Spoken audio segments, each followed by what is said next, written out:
Placement officer जो TPO होता है उसका क्या रोल है वोकेशनल एजुकेशन और ट्रेनिंग या स्किल डेवलपमेंट से जुड़े हुए जो इंस्टीट्यूशंस हैं, ट्रेनिंग सेंटर्स हैं, बॉडीज हैं, कॉलेजेस हैं, उनमें। ठीक है, तो एक नया टॉपिक हम अब शुरू करते हैं, आपके सिलेबस में इसको भी मेंशन किया गया है, वो है role of TPU, roles and responsibilities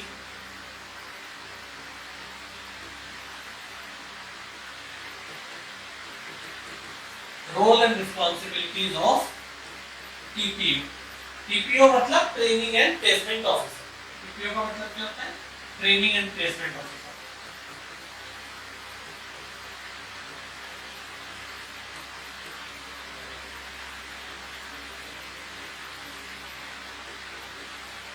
training and placement officer, TPO का क्या रोल है, इसके बारे में अपन चर्चा करेंगे।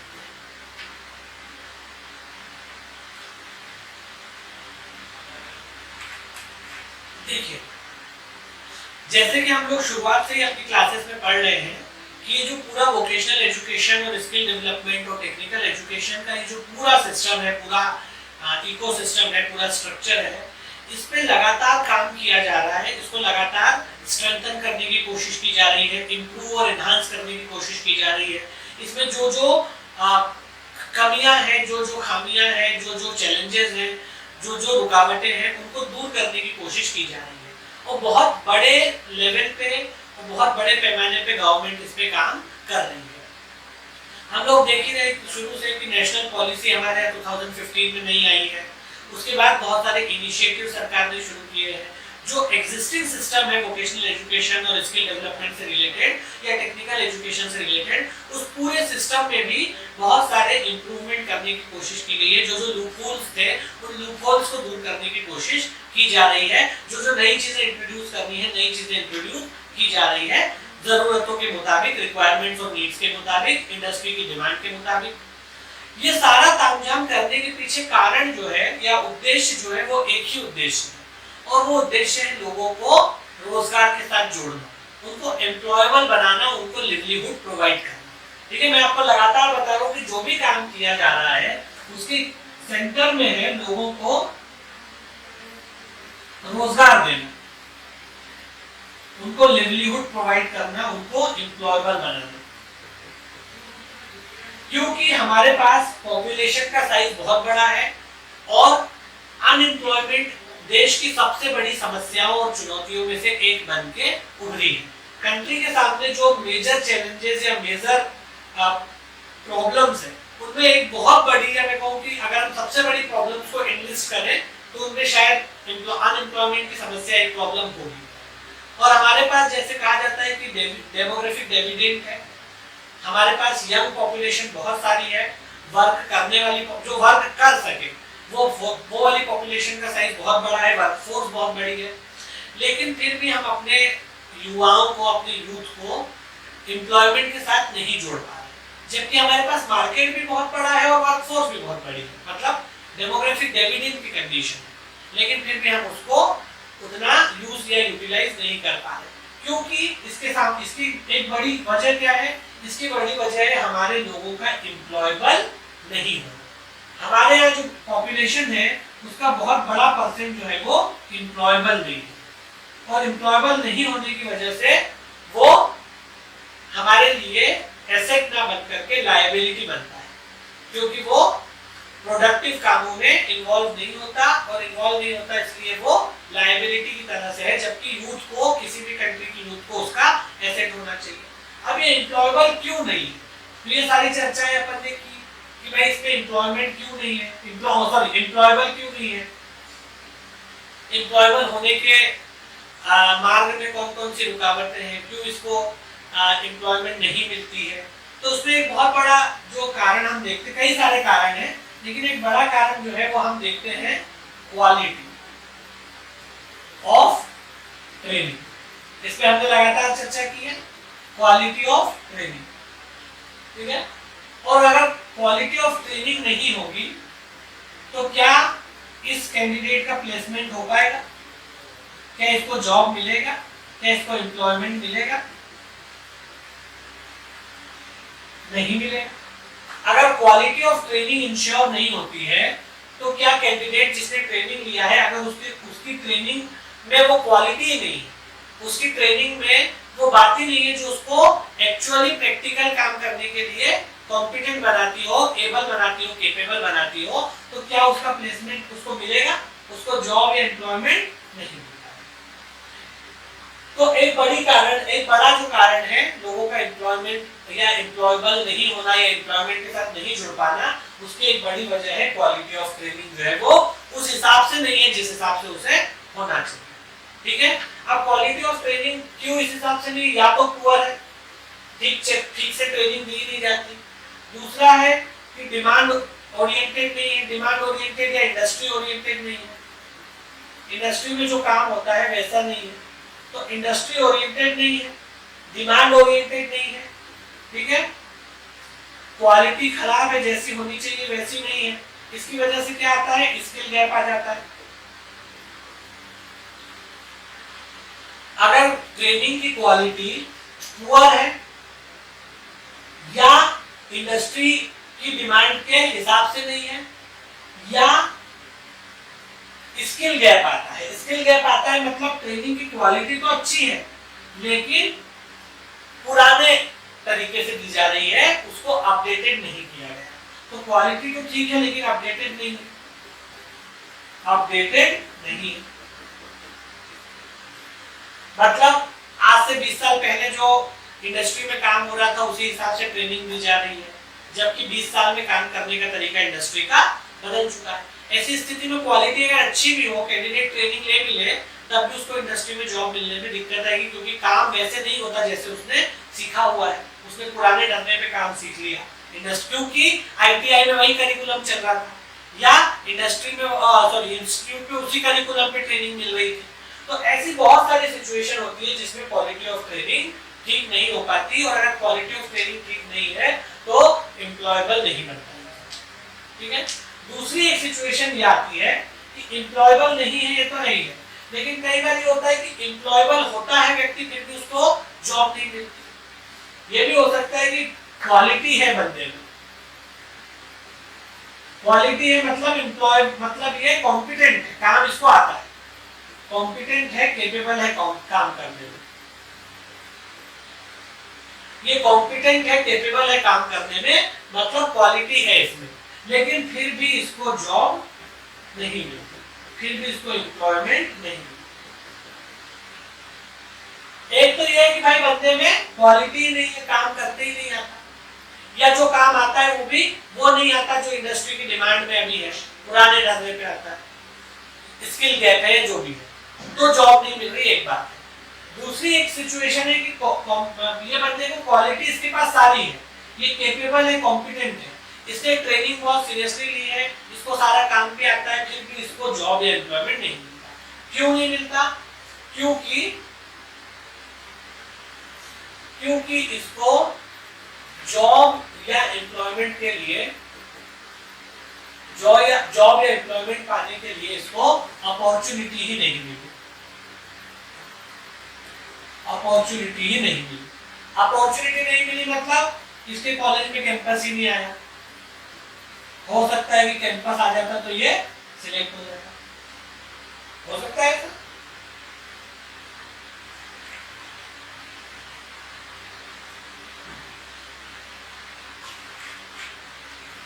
ठीक है, अपॉर्चुनिटी नहीं मिली, अपॉर्चुनिटी नहीं मिली मतलब इसके कॉलेज में कैंपस ही नहीं आया, या चलो कॉलेज से पास आउट भी हो गया,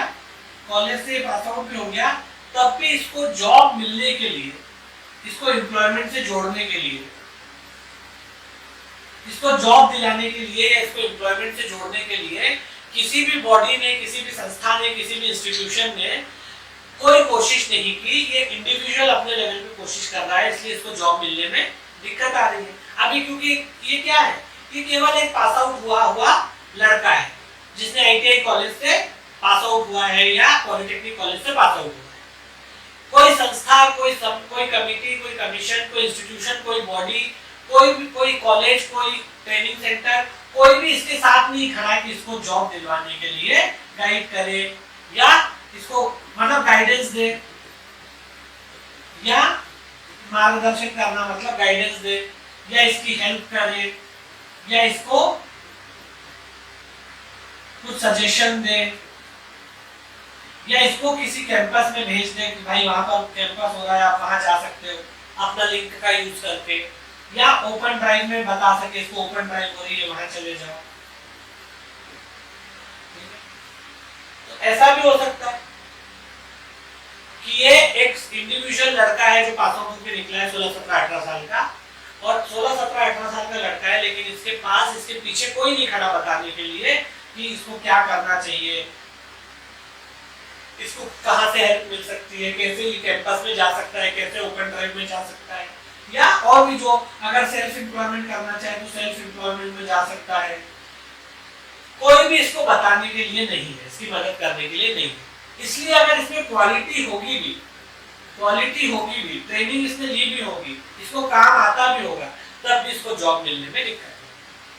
ठीक है, तो एक तो ये स्थिति है कि क्वालिटी ऑफ ट्रेनिंग ही खराब, ट्रेनिंग की क्वालिटी इतनी खराब है कि अगर किसी ने वहां से ट्रेनिंग ली भी है तो भी वो कुछ सीखता नहीं, या तो सीखता ही नहीं क्योंकि कॉलेज में ट्रेनिंग ढंग से दी ही नहीं जाती। एक स्थिति हो सकती है कि कॉलेज में ट्रेनिंग ढंग से दी नहीं गई, कॉलेज या जो भी इंस्टीट्यूट है, कॉलेज का मतलब आप कोई भी इंस्टीट्यूट ले लो, वहां पर मक्कारी मारी गई। बहुत सारे प्राइवेट इंजीनियरिंग कॉलेजेस में आपने देखा ही होगा, कुछ भी नहीं सिखाया जाता, और इसीलिए वहां से जब बच्चा बाहर निकलता है या तो उसको खुद मेहनत करना पड़ती है पहले, तो उसको जॉब मिलती नहीं, तो फिर वो बेरोजगार ही रहता है। प्राइवेट इंजीनियरिंग कॉलेजेस की आपने स्थिति देखी होगी, अगर आपने वहां कुछ भी नहीं पढ़ा, बच्चे भी नहीं पढ़ते हालांकि, और उसके बाद अगर वो खुद मेहनत नहीं करे, कोई लैंग्वेज ना सीखे, कोई कोर्स ना करे, तो उसको जॉब का मिलना मुश्किल हो जाता है, क्योंकि क्वालिटी ऑफ ट्रेनिंग खराब। दूसरी स्थिति है कि अगर क्वालिटी ऑफ ट्रेनिंग अच्छी है भी, लेकिन क्वालिटी जो ट्रेनिंग है उसकी क्वालिटी अच्छी है, लेकिन फिर भी वो उस तरीके से दी जा रही है जिस तरीके से इंडस्ट्री में काम नहीं हो रहा, इंडस्ट्री की नीड्स के अकॉर्डिंग नहीं है, इंडस्ट्री की डिमांड्स के अकॉर्डिंग नहीं है, या पुराने ढांचे पे दी जा रही है, करिकुलम जो है वो 10-20 साल पुराना है। इससे ट्रेनिंग अगर अच्छी भी देंगे तब भी जॉब नहीं मिलेगी, क्योंकि इंडस्ट्री में काम उस तरह से नहीं हो रहा है। ठीक है, तो वो क्वालिटी ऑफ ट्रेनिंग की बात थी। दूसरी स्थिति ये हो सकती है कि अगर क्वालिटी ऑफ ट्रेनिंग बहुत अच्छी है, A1 है, तब भी कई बार जॉब नहीं मिलती, क्योंकि कैंपस नहीं आया कॉलेज में, तो प्लेसमेंट ही नहीं हुआ। ठीक है, अगर प्लेसमेंट नहीं हुआ, बंदा वैसे ही बाहर निकल गया बिना प्लेसमेंट के, फिर उसके लिए मुश्किलें और ज्यादा बढ़ जाती है। और तब भी अगर उसके पास कोई गाइडेंस नहीं हो, कोई उसको गाइड करने वाला नहीं हो, बताने वाला नहीं हो, या उसको कहीं कोई भेज दे ओपन कैंपस में, ओपन ड्राइव में, तो उसको जॉब मिलने में दिक्कत है। तो ये सब एम्प्लॉयमेंट के मार्ग में आने वाली दिक्कतें हैं। इन दिक्कतों और समस्याओं को हल करने वाला ऑफिसर कहलाता है TPO, training and placement officer. ठीक है, ट्रेनिंग एंड प्लेसमेंट ऑफिसर जो है उसका रोल है इन सारी समस्याओं को दूर करके, जो एक ही रोल है इसका, वो रोल है एम्प्लॉयमेंट दिलवाना। ठीक है, इसका नाम ही training and placement officer, training and placement officer,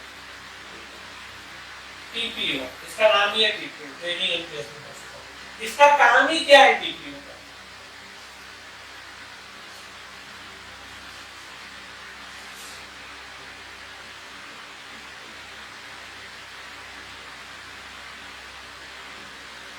इसका काम ही क्या है TPO का, ट्रेनिंग एंड प्लेसमेंट ऑफिसर का?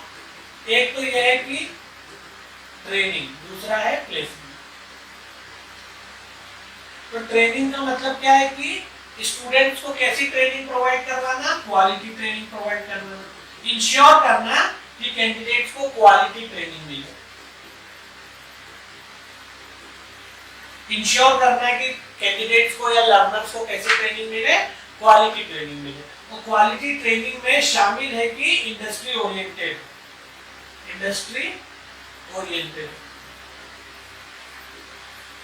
डिमांड बेस्ड हो,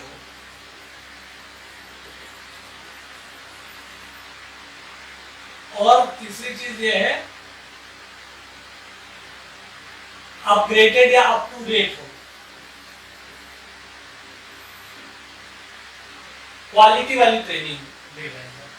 और दूसरा ये है कि ट्रेनिंग के बाद ट्रेनिंग के बाद क्या मिले, एम्प्लॉयमेंट मिले, ट्रेनिंग के बाद एम्प्लॉयमेंट। एम्प्लॉयमेंट में वेज एम्प्लॉयमेंट भी हो सकता है, किसी के जॉब करे, और या सेल्फ एम्प्लॉयमेंट भी हो सकता है। वेज एम्प्लॉयमेंट भी हो सकता है और सेल्फ एम्प्लॉयमेंट। एम्प्लॉयमेंट से जोड़ने का मतलब केवल वेज एम्प्लॉयमेंट से जोड़ना नहीं, सेल्फ एम्प्लॉयमेंट से भी अगर जोड़ दिया जाए किसी को तो वो भी it's a kind of employment, right. और एम्प्लॉयमेंट में आजकल तो सेल्फ एम्प्लॉयमेंट में स्कोप और भी ज्यादा है, स्टार्टअप लेना वगैरह, ये ऐसा नहीं कि उसमें स्कोप ज्यादा है, पर उसमें भी ठीक ठाक स्कोप है। उसके अलावा ये जो जॉब रोल्स हैं जो टेक्निकल एजुकेशन या वोकेशनल ट्रेनिंग में आते हैं, उसमें बहुत सारे जॉब रोल्स में ये स्कोप होता है, ये गुंजाइश होती है कि आप सेल्फ एम्प्लॉयमेंट में जा सकते हो, अपना खुद का काम शुरू कर सकते हो, आपको किसी दूसरे से काम मांगने की जरूरत नहीं, ठीक है। दूसरे से मतलब इंडस्ट्री से, आप खुद का भी काम शुरू करोगे तो ग्राहकों से तो काम मांगोगे, लेकिन इंडस्ट्री से काम मांगने की जरूरत नहीं, ग्राहकों से तो मांगना ही पड़ेगा तब भी, ठीक है। तो वेज एम्प्लॉयमेंट हो चाहे सेल्फ एम्प्लॉयमेंट, तो आजकल सेल्फ एम्प्लॉयमेंट पर गवर्नमेंट बहुत ज्यादा फोकस कर रही है ताकि उनका फील्ड छूट जाए। नहीं, ऐसा नहीं है, इसलिए कि गवर्नमेंट जो है इतनी बड़े साइज ऑफ पॉपुलेशन को नौकरी खुद नहीं दे सकती, वो क्या कर सकती है, एक ऐसा इकोसिस्टम, एक ऐसा एनवायरनमेंट क्रिएट कर सकती है जिसमें जॉब्स क्रिएट, लेकिन डायरेक्टली सबको गवर्नमेंट एम्प्लॉयमेंट देना सरकार के लिए पॉसिबल नहीं है, फिजिबल भी नहीं है। लेकिन हाँ, सरकार एक ऐसा एनवायरनमेंट जरूर क्रिएट करना चाहती है जिसमें जॉब्स क्रिएट हो, जॉब्स पैदा हो, और जॉब्स पैदा करने वाला एनवायरनमेंट कैसे पैदा होगा, जब देश में सेल्फ एम्प्लॉयमेंट वाले लोग होंगे, एंटरप्रेन्योर्स होंगे, स्टार्टअप करने वाले लोग। इसमें दोनों ही शामिल है, पर इसमें मेनली जो है, इसमें मेनली वेजेस एम्प्लॉयमेंट पे फोकस है, ठीक है। तो ट्रेनिंग और प्लेसमेंट ऑफिसर का मेन काम जो है वो इसके नाम में छुपा है, ट्रेनिंग और प्लेसमेंट। ट्रेनिंग प्रोवाइड करना, और कैसी, क्वालिटी ट्रेनिंग। तो पहला रोल इसमें क्या हो गया, ensure quality training, ensure quality training among candidates or students or whatsoever, ensure quality training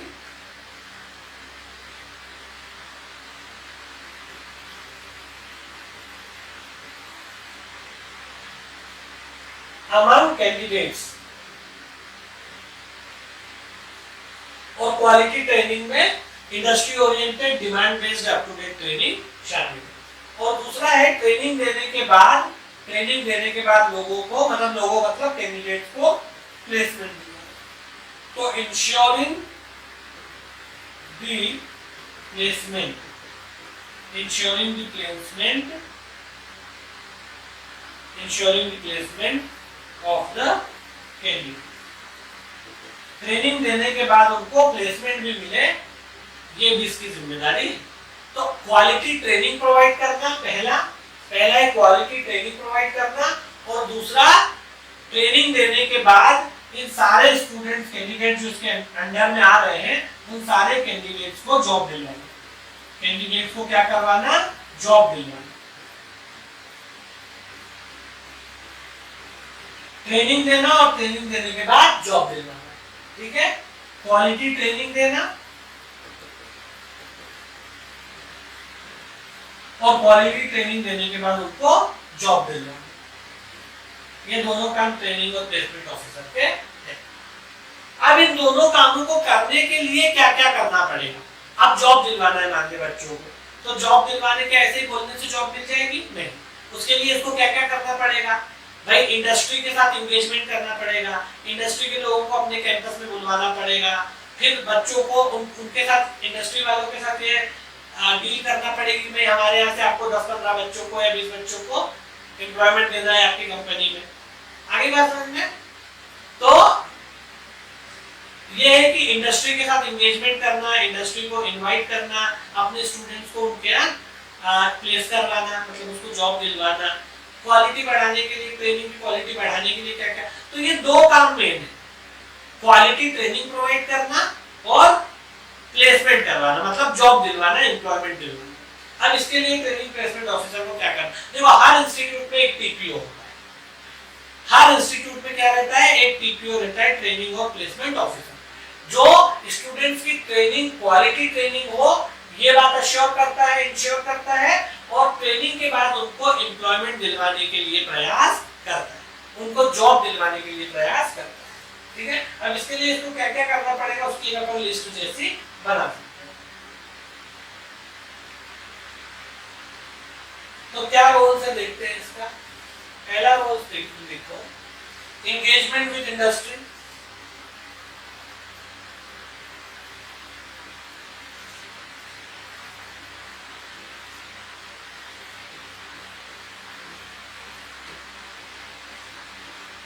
engagement with industry, engagement with industry का क्या मतलब होता है?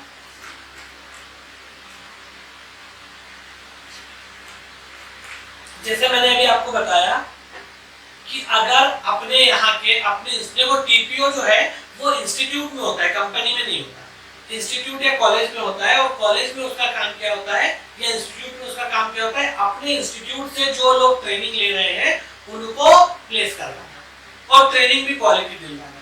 तो ये कहाँ में रहता है? इंस्टीट्यूट में रहता है, और इंस्टीट्यूट के अंदर इसका क्या काम होता है? अपने इंस्टीट्यूट में जो कैंडिडेट्स हैं उन सबको बेहतरीन से बेहतरीन एजुकेशन यानी ट्रेनिंग मिले। हमारे मतलब इसका काम क्या रहता है?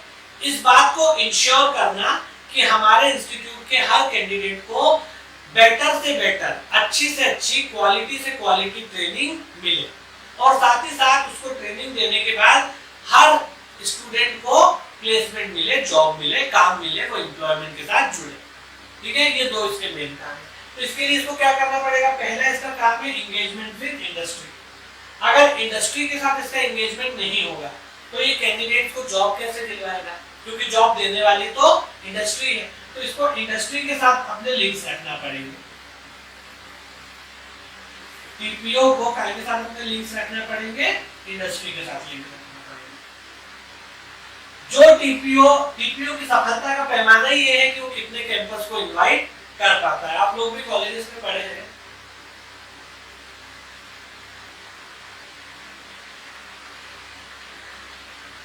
वहां पर आप देखेंगे इंजीनियरिंग कॉलेजेस में जो टीपीओ है उसका बड़ा महत्व रहता है।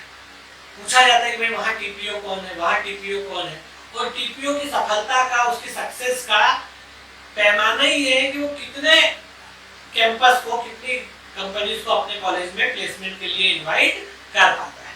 ठीक है, तो इसका सबसे इंपॉर्टेंट काम है एंगेजमेंट विद इंडस्ट्री, क्योंकि अगर ये इंडस्ट्री के लोगों के साथ एंगेज्ड या कनेक्टेड नहीं रहेगा तो फिर उनको अपने यहाँ प्लेसमेंट के लिए आमंत्रित नहीं कर पाएगा। और अगर इंडस्ट्री वाले इसके कैंपस में नहीं आते तो इसके कैंपस के बच्चों का सिलेक्शन किसी भी जॉब के लिए मतलब फॉर द टाइमिंग तो नहीं हो पाएगा। बाद में देखो जुड़े वो बात अलग है, लेकिन उस समय नहीं हो पाएगा। ठीक है,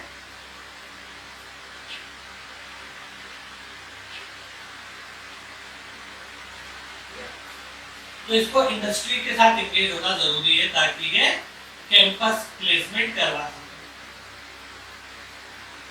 और प्लेसमेंट कैंपस भी नहीं हो तो ऑफ कैंपस भी चल सकता है, ऑफ कैंपस या आउटसाइड भी हो सकता है, आउटसाइड भी हो सकता है। दूसरा इसका रोल है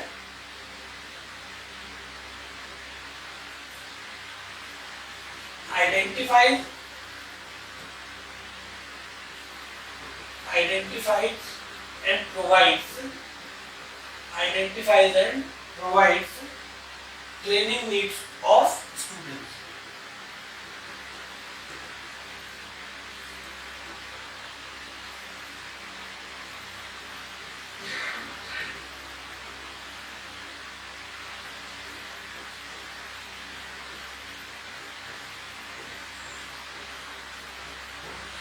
स्टूडेंट्स की ट्रेनिंग नीड्स को आइडेंटिफाई करना और प्रोवाइड करना, तभी क्वालिटी ट्रेनिंग इंश्योर हो पाएगी, है ना। मैंने आपको क्या बताया कि स्टूडेंट की जो इंडस्ट्री नीड्स है, जब तक इंडस्ट्री नीड्स को ट्रेनिंग नीड्स को, जब तक ट्रेनिंग नीड्स को आइडेंटिफाई नहीं किया जाता तब तक क्वालिटी एजुकेशन प्रोवाइड नहीं किया जाता। क्वालिटी एजुकेशन या क्वालिटी ट्रेनिंग के लिए क्या जरूरी है? क्वालिटी ट्रेनिंग मतलब एजुकेशन भी,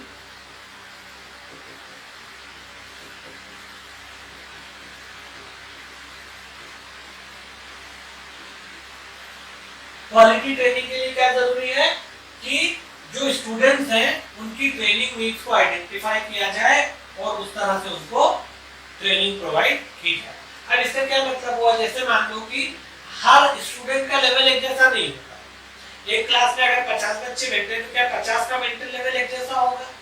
नहीं, अलग अलग रहता है। उसमें से 2 4 5 ऐसे होंगे जिनका मेंटल लेवल बहुत हाई है, जिनको एक ही बार में चीज समझ में आ जाती है। कुछ ऐसे जिनका मेंटल लेवल उससे थोड़ा कम है, कुछ का और भी कम है ना? तो क्या होता है, हर व्यक्ति का रिसेप्टेंस का जो कैपेसिटी होता है, रिसेप्टेंस का कैपेसिटी अलग अलग होता है, ठीक है? तो टीपीओ का रोल क्या होता है कि वो, और इसी आधार पे स्टूडेंट्स की ट्रेनिंग में भी, मतलब ट्रेनिंग तो सबको एक जैसी दी जाती है, लेकिन कोई जो है वो काम बहुत अच्छा सीख जाता है, कोई बहुत बुरा सीखता है, कोई सीख ही नहीं पाता है। तो ये जो डिफरेंस आता है ये कैसे आता है कि आपका रिसेप्टेंस क्या है नॉलेज लेने का। 1 घंटे के सेशन में अगर 50 बच्चे बैठे तो 10 उसमें से ऐसे होंगे जिसको पूरा एक एक शब्द अच्छे से समझ में आ जाएगा, 20 ऐसे होंगे जिनको थोड़ा बहुत समझ में आएगा, थोड़ा बहुत नहीं आएगा, 20 ऐसे होंगे जिनको बिल्कुल ही कुछ पल्ले नहीं पड़ेगा। तो ये एक ही लेक्चर डिलीवर हो रहा है, एक जगह से हो रहा है, सब लोग एक ही स्थान पे बैठे हुए हैं, एक ही दरी पे, लेकिन बावजूद 10 को एकदम अच्छे से आता है, 20 को एवरेज आता है और 20 को बिल्कुल भी नहीं आता। ये रिसेप्टेंस की क्वालिटी का डिफरेंस है, ठीक है? तो इसी को कहते हैं training needs of the students या a student, training need of a student, कि इस स्टूडेंट को किस लेवल की ट्रेनिंग चाहिए और कितनी ट्रेनिंग चाहिए। ट्रेनिंग नीड्स ऑफ स्टूडेंट, कि कोई पर्टिकुलर स्टूडेंट है, इस स्टूडेंट को कितने लेवल की और किस तरह की ट्रेनिंग की जरूरत है। अब जैसे ये जो 10, मैंने क्या कहा कि 50 को लेक्चर डिलीवर हुआ, उसमें से 10 को अच्छे से समझ में आ गया, 20 को थोड़ा कम अच्छे से आया और 20 का एकदम ही डब्बा हो गया। तो ये जो 10 है जिनको एकदम अच्छे से शुरू समझ में आ गया, ठीक है, उसकी जो ट्रेनिंग क्वालिटी ठीक है, उसकी ट्रेनिंग नीड्स जो है वो सेटिस्फाइड है, उसकी ट्रेनिंग नीड्स सेटिस्फाइड है। जो 20 है, बीच वाले जिनको थोड़ा समझ में आया थोड़ा नहीं आया, उनकी ट्रेनिंग नीड्स अलग है। और जो बाकी बचे 20 है जिनको बिल्कुल हवा ही नहीं लगी, सिर के ऊपर से बाउंसर चली गई, इन लोगों की ट्रेनिंग नीड्स अलग है। इसको कहते हैं ट्रेनिंग नीड्स, किसे कितनी ट्रेनिंग की जरूरत है। एक काम को करने के लिए एक बंदा 10 दिन में ट्रेनिंग ले लेता है, सीख जाता है, एक दूसरा बंदा सेम काम को 20 दिन में भी नहीं सीख पाता, और एक तीसरा बंदा है जो सेम काम को 40 दिन में भी नहीं सीख पाता। तो ये क्या है, रिसेप्टेंस क्वालिटी का अंतर है। तो इसलिए identify and provide training needs of student. तो कौन से स्टूडेंट की क्या ट्रेनिंग नीड, ये आइडेंटिफाई करना। ये कैसे आइडेंटिफाई होगा, टेस्ट के थ्रू, टेस्ट लो, मूल्यांकन करो, इवैल्यूएशन करो। अब जिस कैंडिडेट का परफॉर्मेंस बहुत अच्छा है उसकी ट्रेनिंग नीड्स सेटिस्फाइड है, जिस कैंडिडेट का परफॉर्मेंस मीडियम है, एवरेज है, उसको थोड़ी ट्रेनिंग देने की जरूरत है। और कुछ स्टूडेंट जिनका बिल्कुल ही डब्बा हो जाए उनको नए सिरे से लगभग पूरी या फिर से बहुत ज्यादा ट्रेनिंग देने की जरूरत है।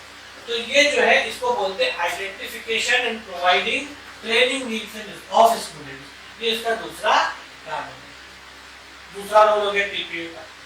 थर्ड रोल क्या है टीपीओ का? टीपीओ का थर्ड रोल क्या है? अरेंजेस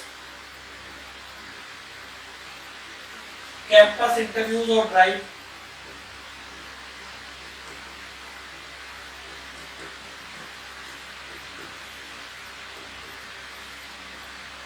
एम्प्लॉयमेंट के लिए कैंपस इंटरव्यूज का आयोजन करना, अरेंजमेंट करना, वो भी इसी का काम है, ठीक है ना? क्योंकि जॉब लोगों को तभी मिलेगी जब कैंपस कॉलेज में आए।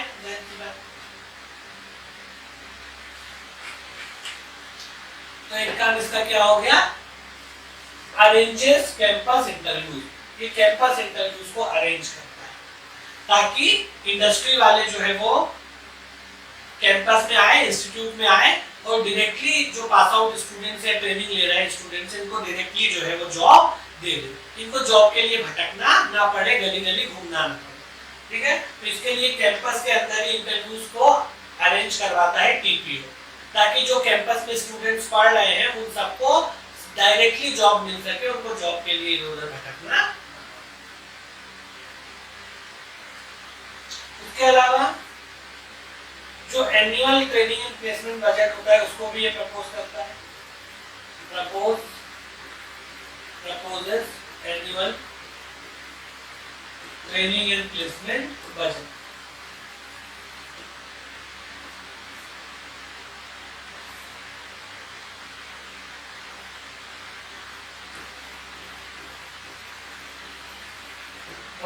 provides annual training and placement budget।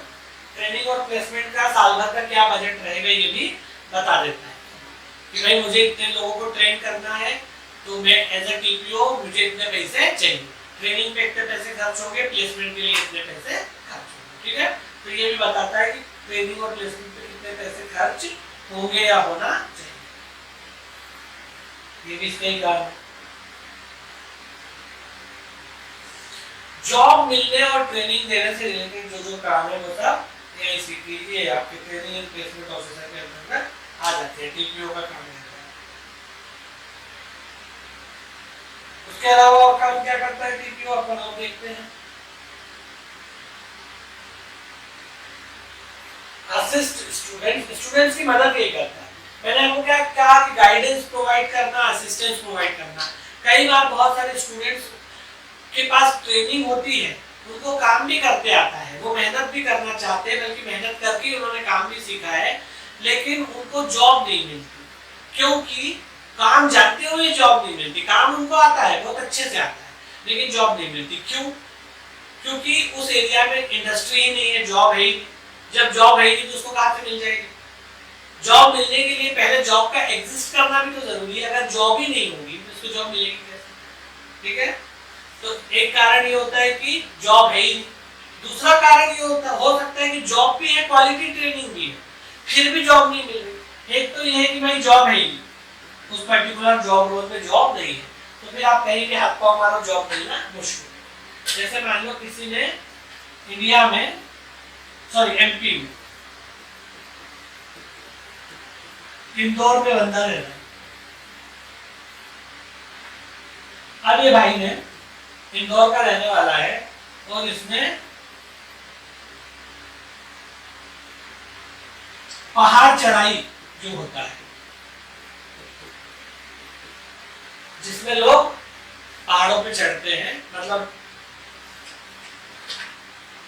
Scuba driving वाले भी पहाड़ चढ़ना, मतलब जैसे आप लोग कहीं तीर्थ स्थलों पे गए होंगे, वहां पर मान लो कि किसी पर्वत पे किसी भगवान का मंदिर है, तो नीचे से बहुत लोग जो है वो पहाड़ पे पिट्ठू पे बिठा के या डोली में पालकी में बिठा के ले जाते हैं। इससे मान लो पहाड़ चढ़ने जैसा कोई कोर्स कर लिया। अब ये बंदे को ये रहता है एमपी में, यहाँ पर इसको इस जॉब रोल से जॉब मिलेगी जब तक ये किसी पहाड़ी एरिया में नहीं चला जाता। क्या इसको यहाँ पे जॉब मिलेगी?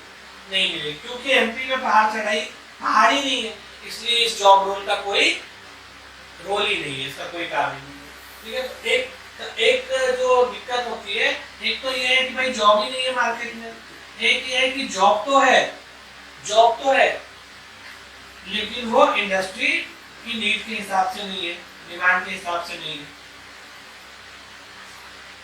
ठीक है, तीसरी हो सकती है कि इंडस्ट्री की डिमांड के हिसाब से जॉब तो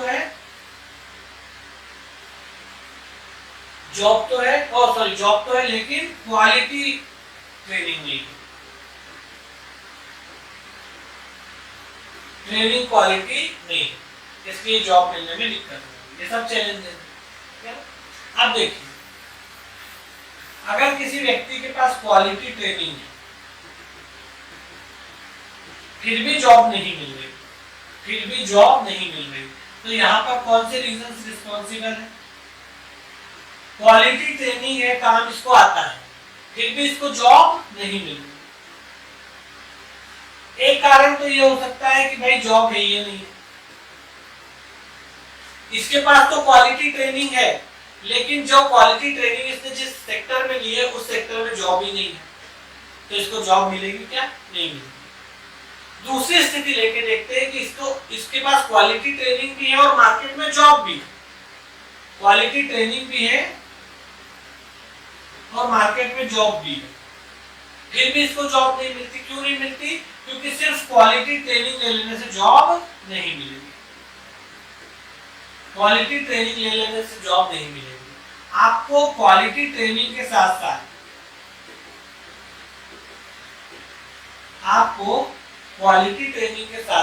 मगर क्वालिटी ट्रेनिंग तो आपको आना ही चाहिए। क्वालिटी की ट्रेनिंग के साथ साथ आपको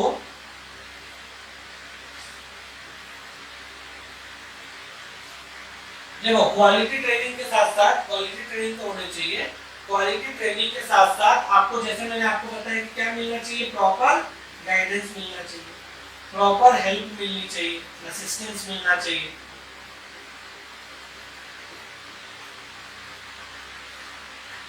अगर इसके पास क्वालिटी ट्रेनिंग है तो ये पहला तो ये हुआ कि इसके कॉलेज में कैंपस ही नहीं आया। इसके कॉलेज में क्या नहीं आया? कैंपस ही नहीं आया। इसने सब कुछ याद करके बैठा था, सब कुछ पढ़ के बैठा था, सारी मशीनों पे भी काम करना सीख लिया था, थ्योरी भी अच्छी बना ली थी, प्रैक्टिकल में भी अच्छा था, काम भी जितना इसको दिया गया इसने ड्यूरिंग दी कोर्स बहुत ईमानदारी और बहुत सिंसियरिटी के साथ किया और इस सब का नतीजा ये हुआ कि ये एम्प्लॉयबल है। लेकिन बावजूद इसको जॉब नहीं मिली। पहला कारण ये है कि इसके कॉलेज में कैंपस आया ही नहीं because of the PPO. PPO साहब इतने नमदार नहीं थे कि कॉलेज में कैंपस बुलवा सके, एक कारण ये हो सकता है। दूसरा है कि कॉलेज में कैंपस आया भी, एक तो यह वजह हो सकती है कॉलेज में कैंपस आया ही नहीं। दूसरा ये हो सकता है कि कैंपस आया लेकिन कैंपस आया ही नहीं, कैंपस आया फिर भी इसका सिलेक्शन नहीं हुआ किसी वजह से। तो फिर इसको आप क्या करें? कैंपस में सिलेक्शन नहीं हुआ कॉलेज में तो क्या करें? नस काट लेंगे आपकी? नहीं। अब इसको दूसरी जगह जॉब मिल सकती है तो वो गाइडेंस इसके पास होना चाहिए, गाइडेंस और पाथ बताने वाला इसके पास होना चाहिए। आई बात समझ में? इसके पास गाइडेंस होना चाहिए, पाथ बताने वाला होना चाहिए। भाई कोई बात नहीं, कॉलेज में कैंपस नहीं हुआ तो बाहर भी बहुत सारे रोजगार मेलों का आयोजन सरकार कर रही है, वहां जाओ। सरकार रोजगार मेला का आयोजन कर रही है, वहां जाओ। सरकार एम्प्लॉयमेंट ड्राइव चला रही है, वहां जाओ। क्लियर? तो ये जो है सारा हेल्प और गाइडेंस जो है वो टीपीओ प्रोवाइड करता है। ठीक है? तो ये जो गाइडेंस है बच्चों को प्लेसमेंट दिलवाने के लिए, जो गाइडेंस है वो गाइडेंस भी कौन देता है? टीपीओ देता है। इसको पॉइंट में लिख लो, assist students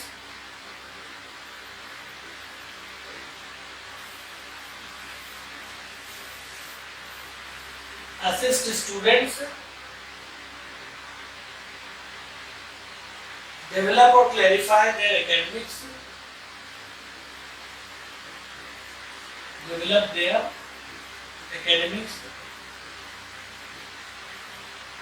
assist students develop their academics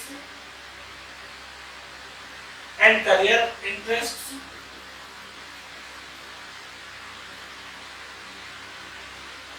assist students develop their academics and career क्या बोलेंगे? interests।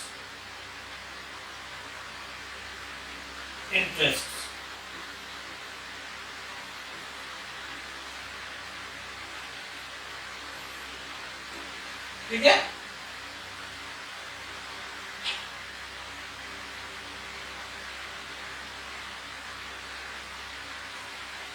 फिर दूसरा ये है कि अगर जॉब नहीं मिल रही है, अगर कैंपस में जॉब नहीं मिली, जैसे कॉलेज में कैंपस आया, उस कैंपस में प्लेसमेंट नहीं मिली या कैंपस आया ही नहीं, दोनों स्थितियां हो सकती है।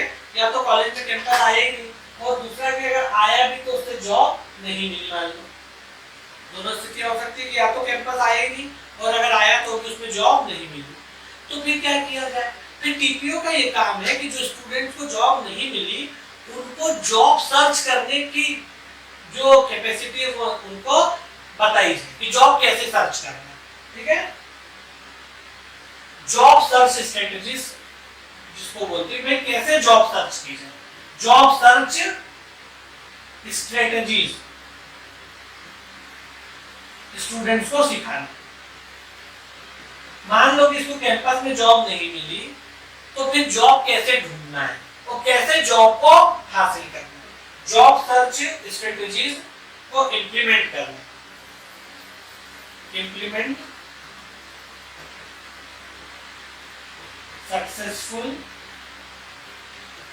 जॉब सर्च स्ट्रेटजीज,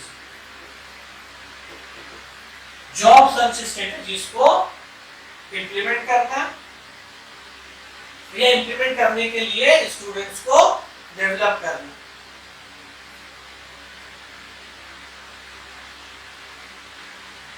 ठीक है, implement successful job search strategy. इसको ऐसे नहीं लिखना, इसको लिखने का तरीका क्या है, बेसिकली स्टूडेंट्स को इनेबल करना या उनकी मदद करना। तो असिस्ट स्टूडेंट्स,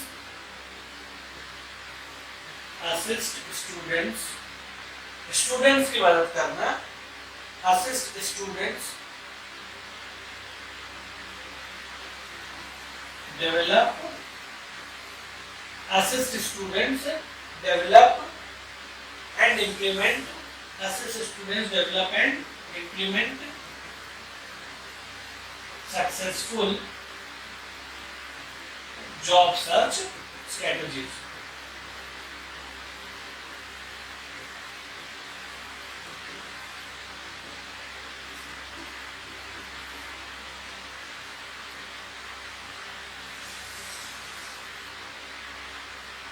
उसके बाद प्लेसमेंट का पूरा जो प्रोग्राम है उसको देखना, अंडरटेक्स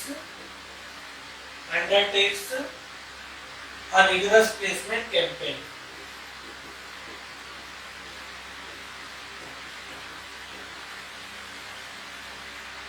प्लेसमेंट के लिए कैंपेन चलाना,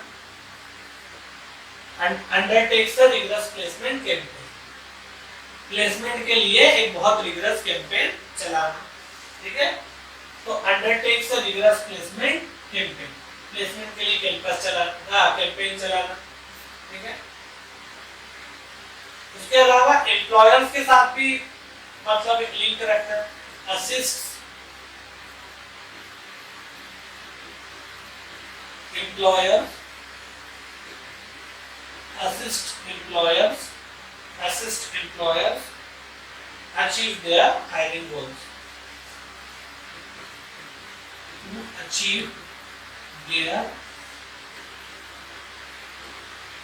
hiring goals। देखिए, जो प्लेसमेंट है वो ऐसा नहीं कि सिर्फ स्टूडेंट के लिए फायदेमंद होता है, स्टूडेंट और एम्प्लॉयर दोनों के लिए विन विन सिचुएशन है, दोनों के लिए प्लेसमेंट की जरूरत है।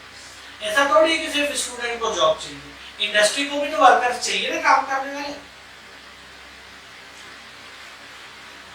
तो ये ऐसा नहीं कि सिर्फ स्टूडेंट के लिए ही फायदे की चीज है, स्टूडेंट को जॉब चाहिए और इंडस्ट्री को वर्कर चाहिए।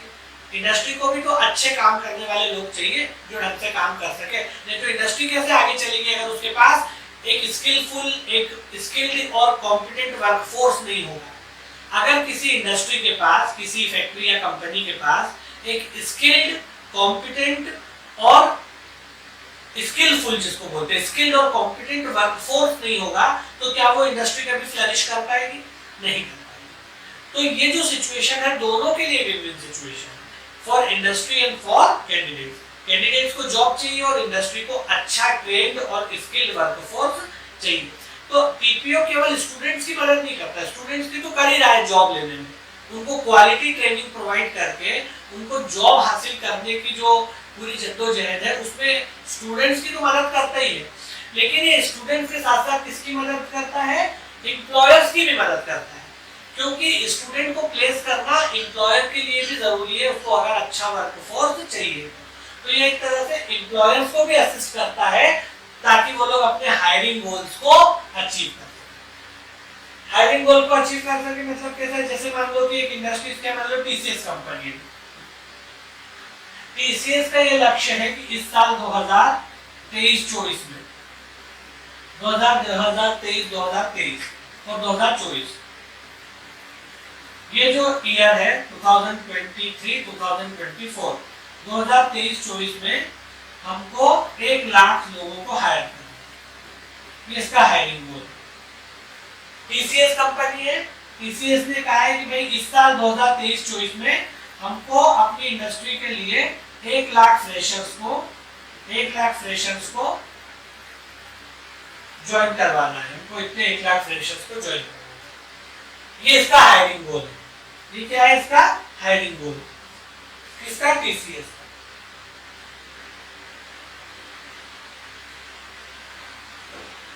टीसीएस का हायरिंग गोल। टीसीएस का हायरिंग गोल क्या है कि हमको 1 लाख लोगों को, 1 लाख फ्रेशर्स को हर साल क्या करवाना है? हर साल नहीं, इस साल 2023-24 में 2023 और 2024 ये जो ईयर है पूरा, इस साल हमको 1 लाख फ्रेशर्स को अपनी कंपनी में ज्वाइन करवाना है।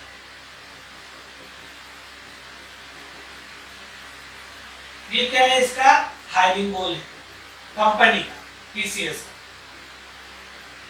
अब इस हायरिंग गोल को पूरा करने में इसकी मदद कौन करेंगे? यही टीपीओ करेंगे। अगर इसको 1 लाख लोग चाहिए तो ये टारगेट बना लेगा कि भाई मैं देश भर में, मान लो कि मुझे जाना है 100 इंस्टीट्यूट्स में जाना है, देखो देश भर में इस साल 100 कॉलेजेस में जाना है, और हर कॉलेज से मुझे ऑन एन एवरेज इतने लोगों को सिलेक्ट करना है। ये बना लेगा कि 100 कॉलेजेस में जाऊंगा और 1 लाख फ्रेशर मेरे को चाहिए, ठीक है। और उस हिसाब से ये एक अपना एवरेज बना लेगा कि मुझे इस जगह से इतने स्टूडेंट्स को हायर करना है। एवरेज कहीं से कुछ कम भी होंगे, कहीं से कुछ ज्यादा भी होंगे, लेकिन इसका एवरेज ये रहेगा।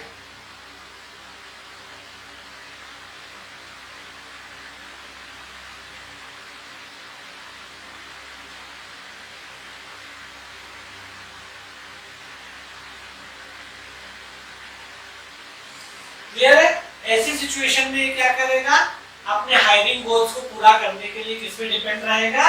ट्रेनिंग एंड प्लेसमेंट ऑफिसर पर डिपेंड रहेगा, क्योंकि ट्रेनिंग एंड प्लेसमेंट ऑफिसर ही इसको बच्चों को, मतलब कैंडिडेट्स को हायर करने में मदद करेगा, ठीक है। अब इसने 1 लाख 100 कॉलेजेस से इसको उठाना, तो 1000 इसको एक कॉलेज से उठाने, एक एवरेज इसका बन गया कि भाई मेरे को एक कॉलेज से 1000 स्टूडेंट को उठाना है।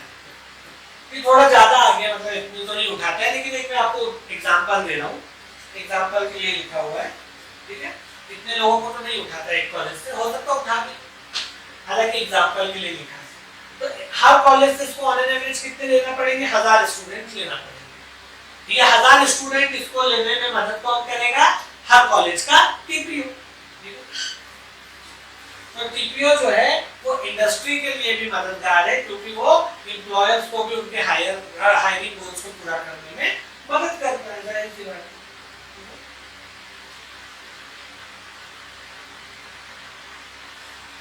ट्रेनिंग और प्लेसमेंट का जो बजट होता है वो भी यही बताता है। मैंने आपको बजट का बताया,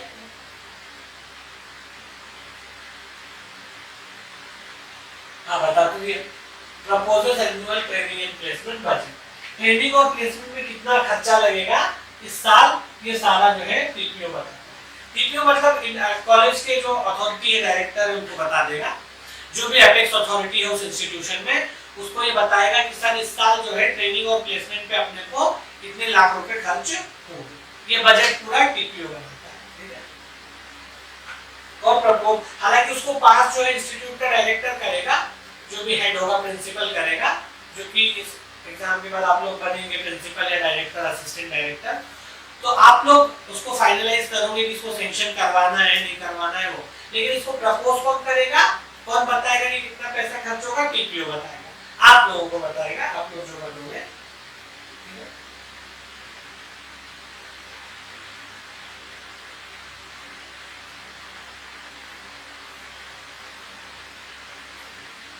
ये इसका काम है। इसके अलावा इसके और क्या काम है? जो आपके, जिसको हम बोलते हैं जो पोटेंशियल कैंडिडेट्स हैं, जिसके बारे में इसको ऐसा लगता है कि इनको यहाँ जॉब मिल सकती है, उन पोटेंशियल कैंडिडेट्स के रिज्यूम्स को ये एम्प्लॉयर्स को कम्युनिकेट करता है। पोटेंशियल कैंडिडेट्स के जो रिज्यूम होते हैं उसको ये किसको देता है, एम्प्लॉयर्स को कम्युनिकेट करता है। अगर इसको लगता है कि हमारे यहाँ कुछ ऐसे कैंडिडेट्स हैं जिसको ये जॉब आसानी से मिल जाएगी या जो इस जॉब इंटरव्यू को क्रैक कर लेगा या जॉब का जो एग्जाम होता है एम्प्लॉयमेंट के लिए उसको क्रैक कर लेगा, उस पूरे स्क्रूटनी से निकल जाएगा, तो ऐसे कैंडिडेट्स के रिज्यूम को ये उस एम्प्लॉयर को फॉरवर्ड कर देता है। क्योंकि हमारे यहाँ ये कुछ स्टूडेंट्स हैं जो अच्छे स्टूडेंट हैं, पोटेंशियल स्टूडेंट्स हैं, तो आप इनको देख लो। ये है, ये जो है आपके हिसाब से, मेरे हिसाब से मतलब ये है कि आपको जो आप जैसा सर्च कर रहे हो वैसे ये लोग हैं। तो अगर कोई बहुत अच्छे कैंडिडेट हैं, पोटेंशियल स्टूडेंट्स हैं, तो उनके रिज्यूम्स को टीपीओ अलग अलग एम्प्लॉयर्स को फॉरवर्ड करता है अगर इसको लगता है कि ये कैंडिडेट जो है इस तरह की जॉब डिजर्व करता है।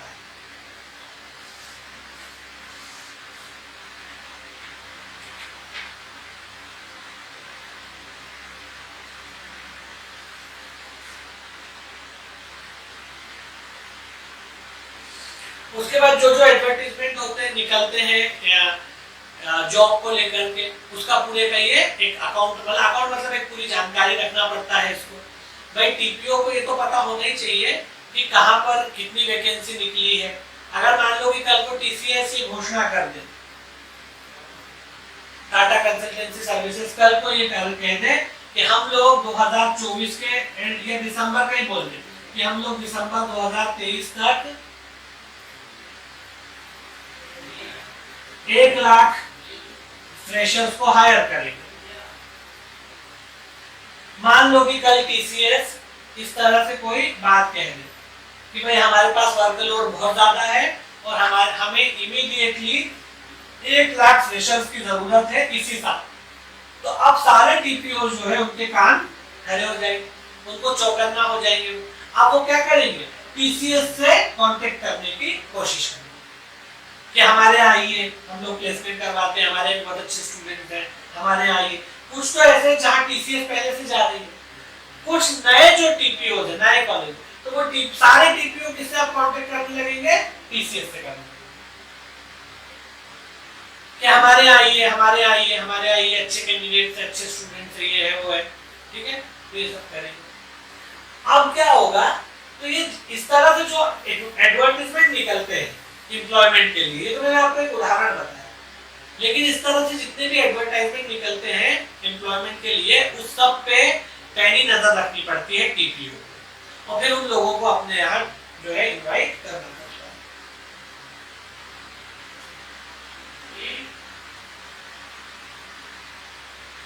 ठीक है, क्योंकि ये भी इसका मेन काम है बेसिकली।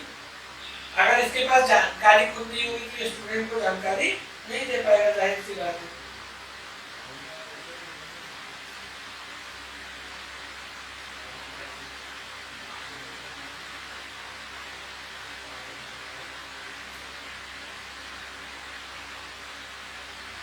उसके बाद भी इससे जुड़ी हुई सारी चीजें कि मैं अगर ऑन कैंपस ड्राइव करवाना है तो उसके लिए ऑन कैंपस ड्राइव के लिए परमिशन लेना पड़ती है, डायरेक्टर से परमिशन लेना पड़ती है, कंपनी के साथ, इंडस्ट्री के साथ पहले डेट फिक्स करना पड़ती है, किस डेट को आएंगे, कितने स्टूडेंट्स को ले जाएंगे, तो ये सारा काम टीपीओ का है। जैसे मान लो कि इसको इंडस्ट्री के साथ इसकी बातचीत हो, तो पहले बताएंगे कि भाई डेट, किस डेट को आएंगे, फिर कितने लोगों को हायर करेंगे, ठीक है। मान लो कि डेट इसने बता दी कि भाई ये 30 तारीख को आएंगे, 30/5/23 ये भी डिसाइड करता है। फिर कितने लोगों को हायर करेंगे, मान लो किसने कहा कि हम आपके यहाँ से 200 लोगों को हायर करेंगे, तो टीपीओ जो है वो इंडस्ट्री के साथ नेगोशिएट कर सकता है कि नहीं सर 200 तो बहुत कम है, आप कम से कम 500 लोग तो हमारे से हायर करो।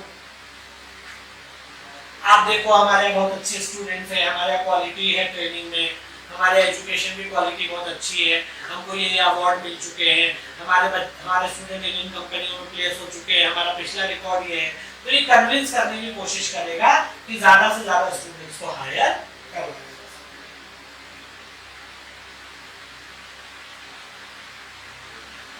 ठीक है, अब अब ये जो ऑन कैंपस ड्राइव होती है, इसके लिए इसके पास पूरा अधिकार नहीं है। पूरा ऑन कैंपस ड्राइव के लिए डायरेक्टर से परमिशन ले लेगा कि भाई यहाँ पर ऑन कैंपस ड्राइव कर रहा है।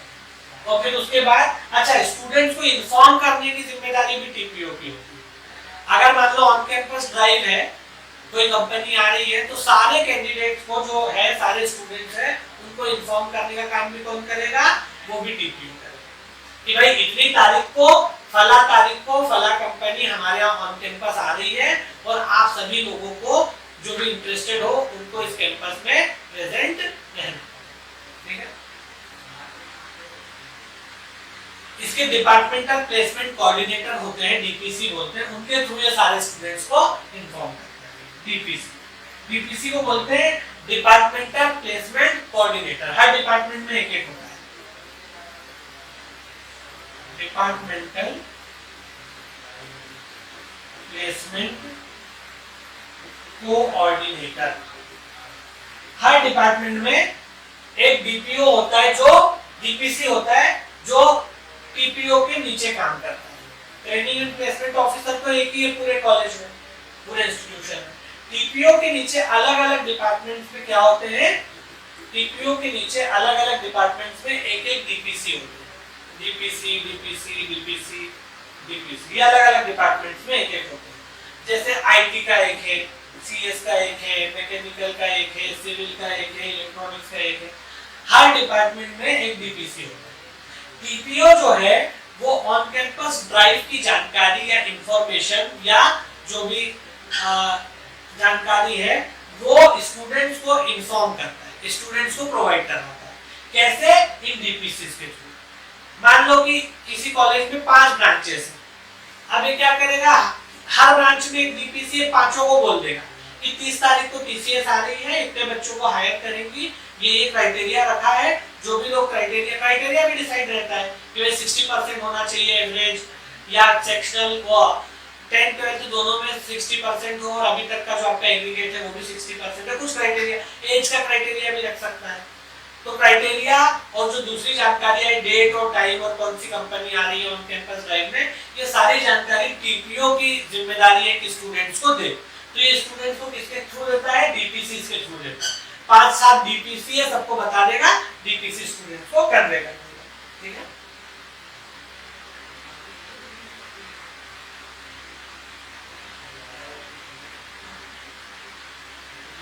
और स्टूडेंट्स को इनकरेज भी करेगा कि वो इससे जुड़े। स्टूडेंट्स को क्या करेगा? इनकरेज करेगा। किस चीज के लिए इनकरेज करेगा? कि वो प्लेसमेंट ड्राइव के साथ जुड़े। क्योंकि अगर प्लेसमेंट ड्राइव के साथ जुड़ जाएंगे तो इसकी खुद की रिस्पॉन्सिबिलिटी भी जो है थोड़ी कम हो जाएगी। अगर बच्चे को कैंपस में प्लेसमेंट मिल जाए तो टीपीओ का काम खत्म। और अगर कैंपस में प्लेसमेंट नहीं होता तो फिर टीपीओ पे भी बात आती है कि आपके यहाँ से तो बच्चों का प्लेसमेंट हुआ ही नहीं या कम हुआ।